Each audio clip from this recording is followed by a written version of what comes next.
விஜயோட தேர்தல் அறிக்கையை வந்து ஏற்கனவே எல்லா கட்சிகளும் அறிவித்த அதே தேர்தல் அறிக்கை, கூட 500 கூட 1000 அந்த மாதிரி, அவ்வளோதான். வேறு ஒன்றும் புதுசாக ஒரு அறிக்கையும் கிடையாது, மக்களுக்கு பயனுள்ள எந்த அறிக்கையும் கிடையாது.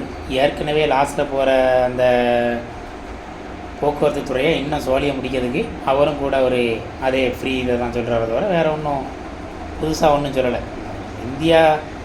இந்தியாவில் நம்ம தமிழ்நாடு எந்த அளவுக்கு முன்னேற்றம் அடையணும் அப்படிங்கிற ஒரு தொலைநோக்கு பார்வையோ எதுவுமோ இவங்ககிட்ட கிடையாது. டாஸ்மார்க்கை மூடுவோன்னு சொல்லி எந்த ஒரு நாதாரிகளும் இது வரைக்கும் வாயை திறக்காது. ஏன்னா டாஸ்மார்க்கை மூடினா அங்கே வந்து உங்களுக்கு ஒன்றும் வருமானம் வராது, அதனால் யாருமே அதை பற்றி பேச மாட்டாங்க. அதுக்கப்புறம் நம்ம பார்த்திபன் ஒரு விஷயம் சொன்னார், குந்தவையை கொஞ்ச நாள் வீட்டில் குந்த வைப்பது நல்லது. அவர் சொன்ன விஷயத்தில் 100க்கு 100% கரெக்ட் தான். அவர் ஒன்றும் தப்பாக சொல்லலை, கரெக்டாக தானே சொன்னார். உங்கள் மனைவி உங்கள் மேலே வந்து ஒரு விவாகரத்து கம்ப்ளைண்ட் கொடுத்துருக்கும்போது, ஆமாம் நான் அப்படி தான் அப்படின்னு சொல்லி நீங்கள் பொது வெளியில் கூட்டிகிட்டு வரும்போது இதை எல்லோரும் கருத்து சொல்ல தான் செய்வாங்க. அதுக்கு நீங்கள் கோவப்பட்டு உங்கள் ரசிகர்கள் அது கீழே கமாண்டில் திட்டுறதுலாம் வந்து அவங்களுக்கு தற்குறிகள்னு எதுக்கு சொல்கிறாங்க அப்படின்னா இப்போ தான் தெரியுது. கொஞ்சமாவது ஆராய்ச்சி பேசுவானுங்களா, அப்படிங்கிறதே கிடையாது. அப்படியே ப்ராட் மைண்டாக டிவிக்கே விஜய் எவன் விஜய் என்ன சொன்னாலும் கீழே போய் கமாண்டில் ஏசுறது, மற்றபடி வேறு ஒன்றும் தெரியாது. இந்த மாதிரி ஊருக்கு சில தற்குறிகளை வச்சுக்கிட்டு நீங்கள் எலெக்ஷனில் ஜெயிச்சலான்னு கனவுல இருக்கீங்க.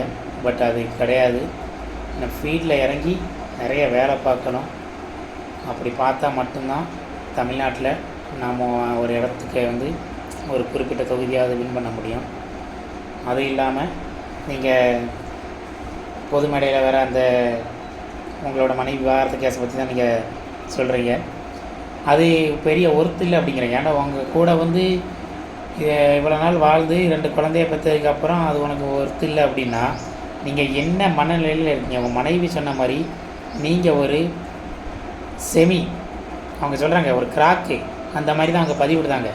அந்த மாதிரி பதிவிடுதாங்கன்னா அவங்க எந்த அளவுக்கு பாதிக்கப்பட்டிருக்காங்க உங்களால் அப்படின்னு புரிஞ்சு நடந்துக்குங்க. உங்களை ஃபாலோ பண்ணுற ரசிகர்களே கொஞ்சம் தீவிரமாக ஆராய்ஞ்சு யோசித்து கருத்து பதிவிடுங்க, முடிவெடுங்க.